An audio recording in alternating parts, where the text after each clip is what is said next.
আল্লাহ সুবহানাহু ওয়া তাআলা প্রতিশ্রুতি পূরণ করেন, কিন্তু প্রতিশ্রুতি পূরণের আগে যে শর্তটা দেন সেটা আমাদের মানতে হয়।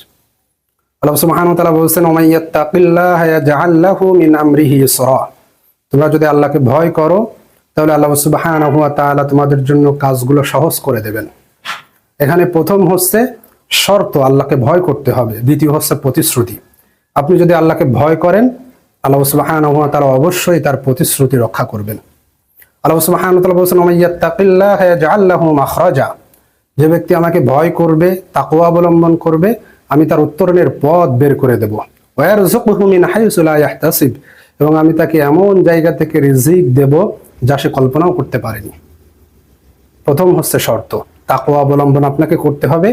আল্লাহ আপনার কাজ সহজ করে দেবেন, আপনাকে উত্তরণের পথ সহজ করে দিবেন এবং আপনাকে রিজিকের ব্যবস্থা করে দেবেন। প্রথম কাজটা আপনাকেই করতে হবে, শর্তটা আপনাকেই পালন করতে হবে, আমাকেই পালন করতে হবে। আল্লাহ সুবহানাহু ওয়া তাআলা তার প্রতিশ্রুতি অবশ্যই পূরণ করবেন।